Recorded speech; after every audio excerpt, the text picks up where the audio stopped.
Hello team, welcome to another ATP Geopolitics video with myself, Jonathan MS Pearce. This is a Ukraine war news update, the second part thereof for the 12th of July 2025. This is geopolitical news and it's quite a lot to go through because I didn't do one yesterday. So this is kind of a 2-day roundup and it's a very busy time concerning the war in Ukraine because the US appears to be shifting in its position, or at least the Trump administration appears to be shifting its position vis-a-vis Ukraine and support for the beleaguered nation. Right.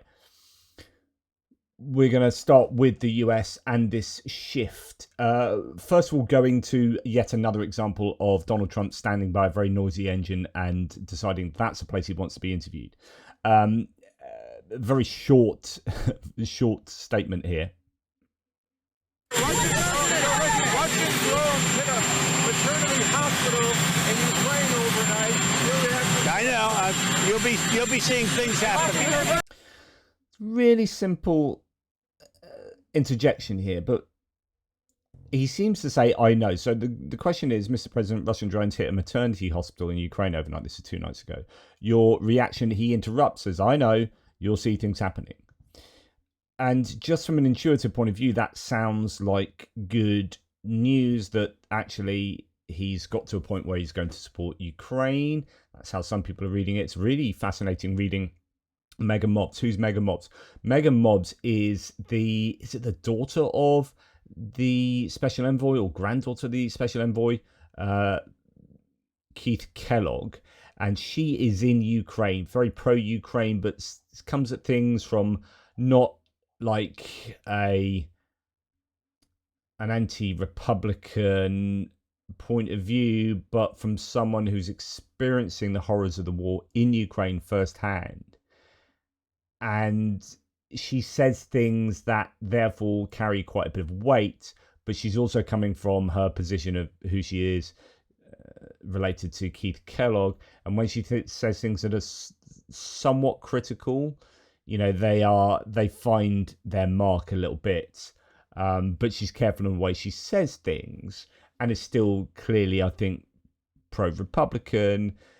Anyway, look at this, the massive statement on that 10 seconds of video clip, where she says, I love doing discourse analysis of protests, but I usually reserve it for areas where I'm closely tracking policy, decision-making, and public commentary. To do it well, you need more than just a recording. You need a strong grasp of a person's psychology, the surrounding context, their linguistic patterns, and the timing of events. Without that, it stops being analysis and starts being guesswork. The real insight comes when you can connect language to intention and circumstance with some level of informed precision. So with that in mind, President Trump's recent interruption of a reporter's question about the Russian bombing of a maternity hospital in Kharkiv deviates from his usual rhetorical style and suggests a shift in tone and posture. Typically, Trump allows reporters to finish their questions, giving himself time to process, assess tone, and shape a response that is strategic, often ambiguous, and in control. Here, though, he cuts in abruptly with a clipped, "Oh, I know, you'll be seeing things happening." The phrasing is deliberate. "I know" asserts control and insider awareness, while "things happening" is characteristically vague. However, that is preceded by "you'll be," suggesting that he intends going to be very visible, particular to the press, which is oftentimes his favourite audience. Moreover, his tone is sharper and the cadence more urgent than usual, possibly showing signs of a shift in psychological and internal framing. This moment could reflect a deeper recalibration, perhaps prompted by the moral clarity of the attack on the maternity hospital and the image on the cover of the New York Post today, which I talked about in my in my hits and losses video. Really important. New York Post, a Trumpian tabloid newspaper owned by Murdoch, with the picture of that 1-year-old boy who was killed in a human safari strike in Kherson, with the title "Barbaric," massive capitals, "Barbaric," and that's going to hit because that's a newspaper that's read predominantly by sort of MAGA types and Republican types, that the same audience to Trump. Anyway, I covered the New York Post today of the 1-year-old child killed by Russian FPV drone. This also comes about on the same day of his visit to Texas, where he's deeply immersed in all the human aspects of that particular tragedy. This potentially leaves him more psychologically open or vulnerable to anything related to the deaths of children. These changes also align with a series of recent policy decisions. The first, use of presidential drawdown authority, we're going to come on to that, the unfreezing of aid to Ukraine, and the announcement of a NATO-led initiative to purchase US weapons for Ukraine's defense. Whether this marks a strategic shift or a tactical adjustment is hard to say, but the language suggests movement from observer to actor and from detached critic to someone reasserting agency in a conflict. The interruption, tone, the structure of his comments signals emotional engagement. This could just be as easily be a temporary rhetorical pivot. Still, the moment stands out. It's a clear departure from his usual handling and worth watching as part of the evolving pattern in how he talks about the war and what that may signal about where he's headed. So just a few words there, and that large analysis from Mega Mobs that I think is worthy of note. Right, let's delve into what's been going on then. So the other day, there's a 50-minute meeting between Secretary of State Marco Rubio and the Russian Foreign Minister Sergei Lavrov in Kuala Lumpur. That ended with no public statements at the time, but then Rubio came out and said there'd been 100,000 deaths, as in killed, not just casualties, since since January, in terms of the Russian casualties. The Ukrainian casualties less, but still significant. But he was talking about how Trump was frustrated and so on and so forth. And it looks like Sergei Lavrov did nothing to shift the American position in that meeting, that there is still that frustration. And indeed, I think Lavrov went in with the maximalist objectives still in place and detailed them to Rubio, which are just completely unrealistic expectations of the outcome for this war. And the Americans can't really do a lot with that other than, if they're not going to get fully on Russia's side, like say, yeah, brilliant, okay, you can have all of Ukraine, then there's not a lot the US can do with that. And so that's the kind of frustration, is that the Russians are not budging. And so that embarrasses the Americans that say, hey, we're going to solve this in 24 hours. But you're never going to solve something where one of the sides just has completely unrealistic expectations. So US Secretary of State Rubio said his talk with Lavrov was frank and noted the US will engage with Russia whenever possible. So that's kind of vague and a bit like, I guess, underwhelming. He added Trump is disappointed by Moscow's lack of flexibility on Ukraine and confirmed the administration is working with the Senate on new sanctions. So again, referring to actually punishments that the US Congress might well enact fairly soon.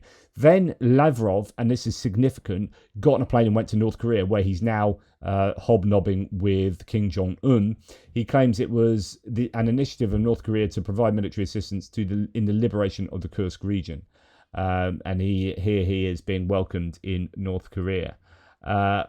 So is that a foreshadowing of a large number of North Korean troops going to help Russia? As I've reported previously, perhaps maybe 25,000 to 30,000. That's the latest speculation. We already have had 11 to 14,000 troops in the Kursk region fighting on behalf of Russia, and then the talk of another 1,000 sappers and 5,000 reconstruction workers who might well be just soldiers by another name. So all of this talk concerning North Korea, you've had Budanov come out and say that, 40% of Russian ammunition is North Korean.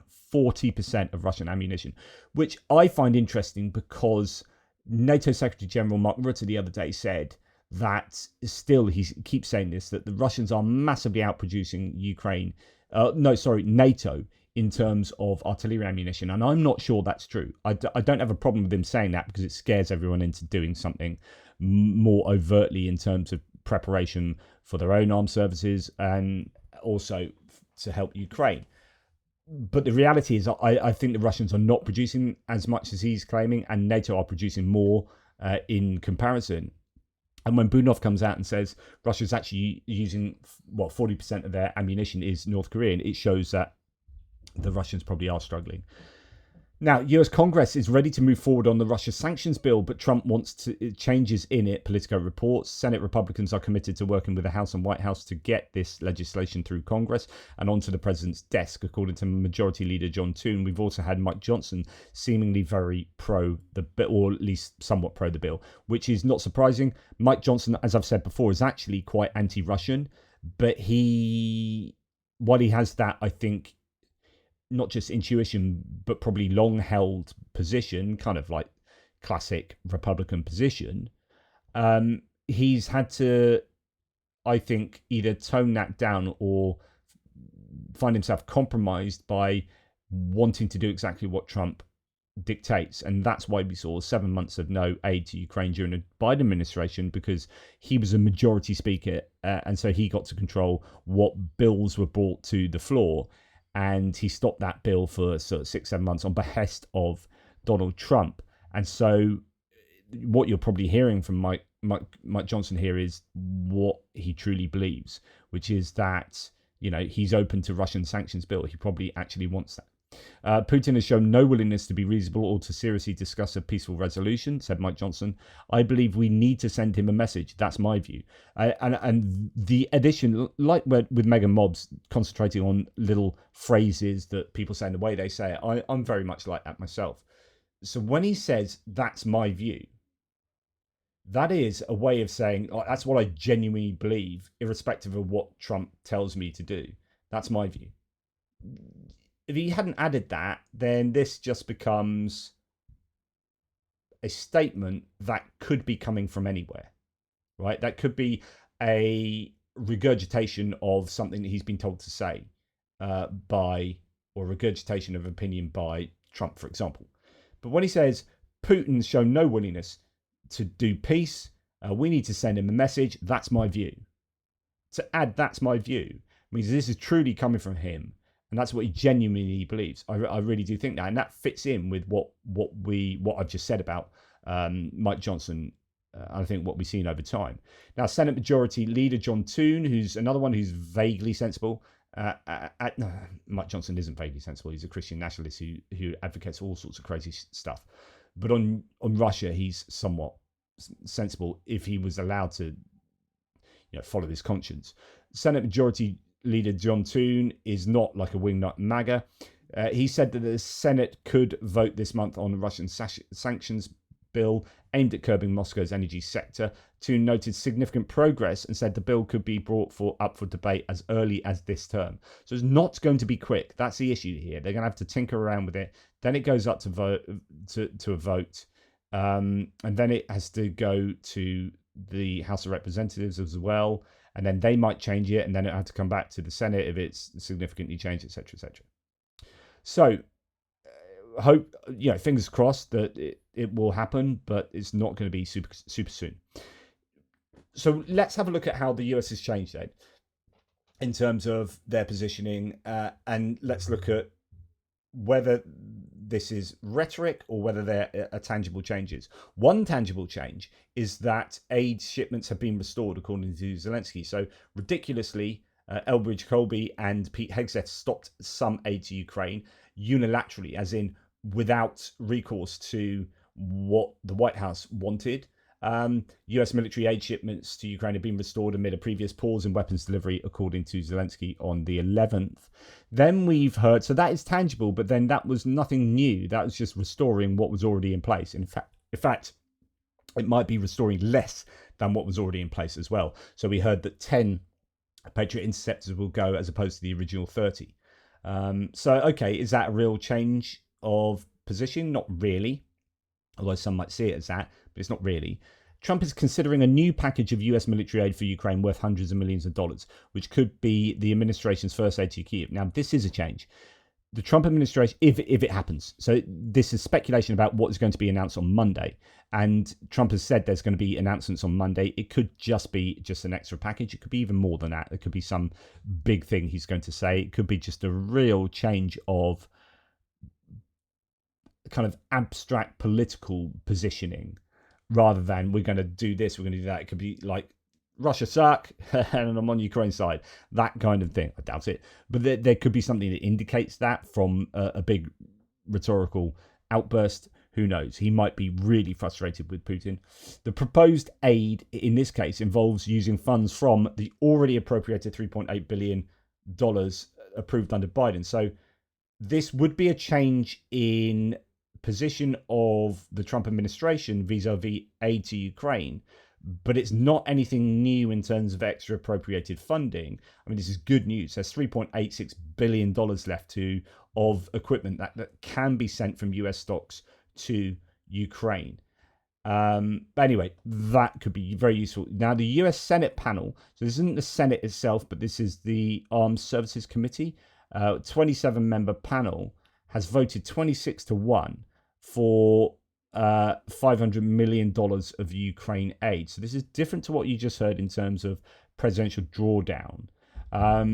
So the legislation adds $200 million for the 2026 budget and extends the Pentagon's Ukraine assistance program through to 2028. So I could be wrong here, but the way I understand it is, I wonder if this is coming from the NDAA, so sort of their DoD funding for the year didn't have, and they were stripping out Ukraine funding, and it had possibly $200 million for funding for Ukraine. And that has been moved up to $500 million and extends the Pentagon's Ukraine assistance program through to 2028. So that's got through that initial hurdle, but it still needs to be voted on by the Senate and the House. But to have got through 26-1 shows that there is an appetite for support for Ukraine. Now, that could just be that appetite is within the people who have expertise in the armed services, because it's a Senate Armed Services Committee, but it's a massively overwhelming vote there. Now, the Hill reported on the 11th that says Euromonitor Press that the Senate Armed Services Committee approved the $500 million Ukraine aid bill 2 days earlier as part of the fiscal 2026 national, the NDAA. So that's exactly it. National Defense Authorization Act. So that is basically your budget for the DoD. The bill includes a $200 million increase, and that extension. So created in 2015, the Ukraine Security Assistance Initiative serves as a Department for Defense funding source for providing Ukraine's military and security services with training, equipment, logistics, supplies, intelligence support, and related services. As the bill advanced in the Senate, the broader geopolitical landscape shifted sharply. US President Trump has recently taken a firmer stance against Moscow, in contrast to his earlier position, which he blamed when he blamed Ukraine for Russia's invasion. And then, of course, we've got an increased funding from NATO as well for their own armed forces, and hopefully funding would be released to Ukraine through that way. But from the US point of view, this is significant. So there's two elements of funding there. And there is also talk about US AI funding, and I think that's separate to this. So I was reading another potential $500 million could come from US AI funding of equipment that is put on order to the defense military industrial complex, and that then gets ordered to be sent to Ukraine. So lots of potential changes, nothing massively over and above what they were already able to give, because I wonder whether even this change in the NDAA provision for Ukraine is as a result of that being stripped back previously. I think Hegseth had put that, I don't know if it's him, but he had communicated that they were reducing Ukraine funding. And this could be then adding some of that funding back. So we need to be careful how we understand it. But this all reflects a change, I think, in positioning of the Trump administration to some degree. Or, people, Trump administration, maybe people within the DoD being able to communicate the needs of Ukraine from a strategic point of view more effectively. I don't know, but there's a change. Ukraine and the US will jointly produce gunpowder, according to Strategic Industries Minister. Well, he's not actually the minister anymore. He's an inner circle advisor in the context of strategic industries. Anyway, Commission. The deal signed between Ukroboronprom, that's a state defense producer, and a US company involves production on American soil. At least 5 defense industry agreements were signed during the Ukraine Recovery Conference in Rome. So not only do we have the United States government changing its position and starting to adopt like a Biden administration era position, at least a little bit, certainly not the full-throated billions of aid, but there could be a little corner being turned there. We'll have to wait and see.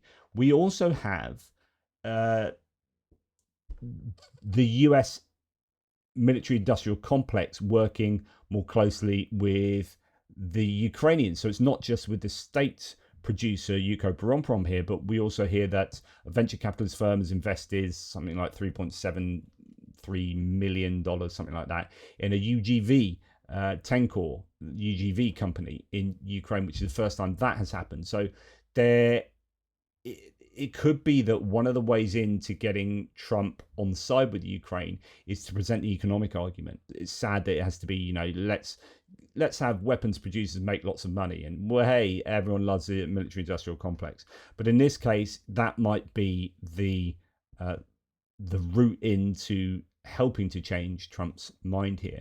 So Financial Times has just written an article, although it doesn't detail all of those things I've just been talking about, the article is Donald Trump's frustration with Vladimir Putin prompts a shift in tone on Ukraine. US President softens his rhetoric, but it's still unclear whether this will result in a tangible support in the war against Russia. So that's the key. Lots of people saying, I'll believe it when I see it type thing. And many people on the threads have been saying this.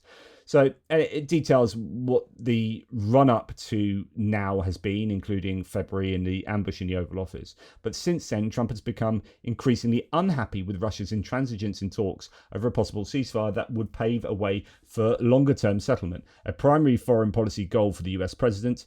We're the closest we have been to new financial measures or new pressure being put on Putin for this entire administration, said Christina Bezina, managing director of the German Marshall Fund of the US. Yet while Trump's bluster against Putin will ease fears that the White House will completely abandon Ukraine, it may not represent a profound shift in Kiev's favor. Quote, this is a shot across Russia and Putin's bow, and he's sick of being strung along, said Max Bergman of the Center for Strategic and International Studies, a Washington think tank. Quote, but it doesn't actually mean that the US is going to shift to being suddenly a big ally and backer of Ukraine, or more significantly than it has been. And that's pretty much where I'm at, which is, this is good, looks like a shot across the bow, might not be anything more significant, but it could be, right? I'm not ruling it out. Of course I'm not. So I hope it will be much more significant. But, just don't get too excited. Jean Shaheen, the top Democrat on the the top Democrat on the Senate Foreign Relations Committee, said that during a meeting at last month's NATO summit, Zelensky said his, quote, first priority was securing help to defend Ukrainian cities from Russia's serial assault. Trump this week said that US would be sending additional Patriot systems to NATO allies for them to distribute to Ukraine. By send, it means sell, of course. Quote, it would be good news if the president follows through and ensures that he makes good on those statements, Shaheen said. In his evening address from Kiev on Friday, Zelensky also suggested the geopolitical winds were shifting in Ukraine's favour. And this is interesting. This is coming from Zelensky himself. Quote, we have received political signals at the highest level, good signals, particularly from the United States of America and from our European friends.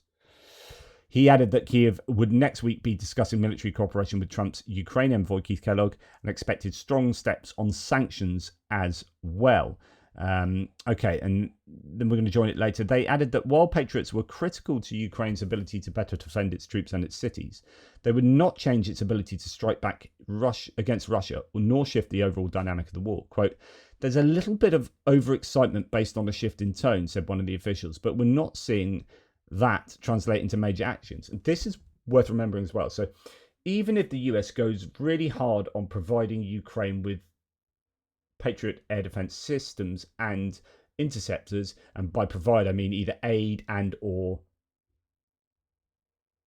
sell, that is great, but it's defensive.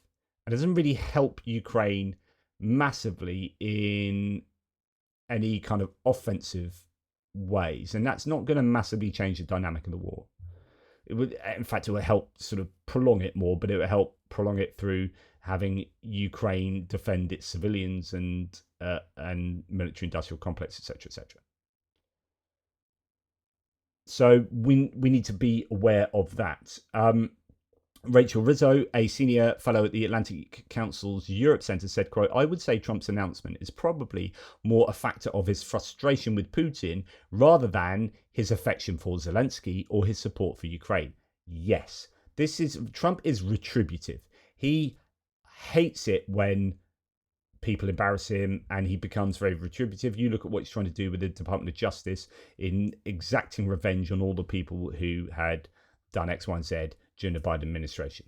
So he loves retribution. And if someone embarrasses him in public, which I think he feels Putin is doing, then he will try and get some revenge. It doesn't mean that he's suddenly realizing the geopolitical strategic importance of supporting Ukraine and in Ukraine prevailing. I don't think he's got to that point, and that's really significant. Could well be sticking two fingers up at Putin, and this is how he does it. Nevertheless, the Ukrainian president has become more successful at managing Trump. That's a good point. Following the Oval Office confrontation, UK Prime Minister Keir Starmer and French President Emmanuel Macron advised Zelensky on how to shift his approach to dealing with the US president by offering emphatic praise and always thanking Washington for its support. According to US, French, and Ukrainian officials familiar with the matter. Yeah, it doesn't surprise me one iota. The Ukrainian president is still dealing with an administration in which skepticism about helping Kyiv runs deep, both from officials who believe the US needs to focus more on Asia rather than Europe, and others who are philosophically non-interventionist. And we'll kind of leave it there. I mean, it goes on to talk more about, Marco Rubio and whatnot, but you get the idea there. So this is good news. I think the US is somewhat shifting in its position, but I think the key thing to understanding why that might be is it's more against Russia than for Ukraine.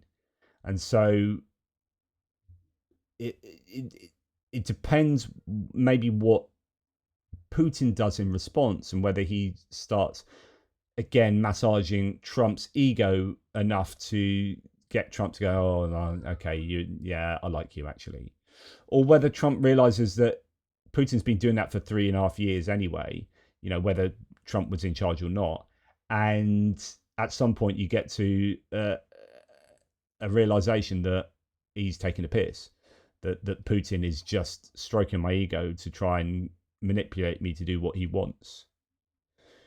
Which is why I've often said one of the best ways into getting Trump to change his position is to embarrass him by calling him a lapdog of Putin. I really think that's what the Democrats should have done. That's what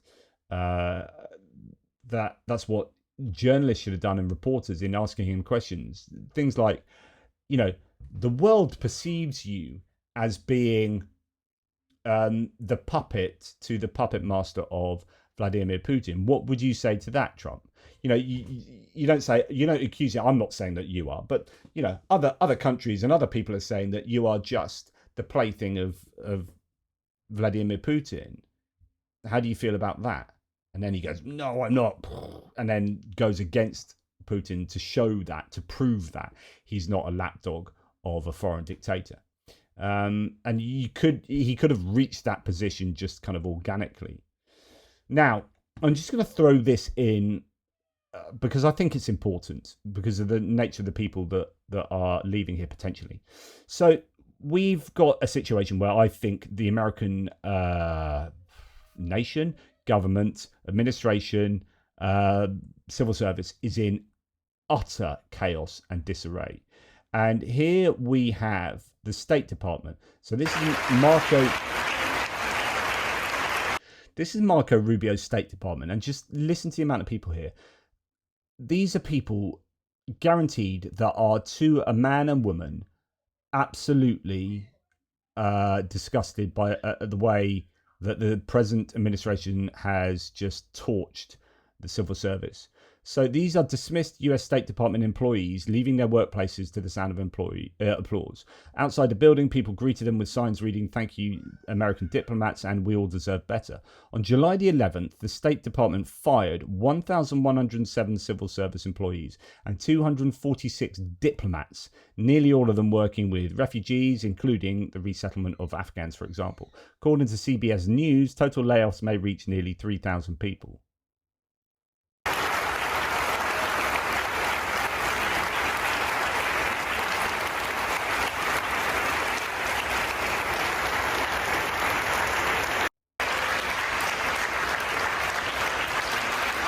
So these are sort of career diplomats and civil servants who, are doing a really solid job in difficult circumstances, and et cetera, and you lose that expertise.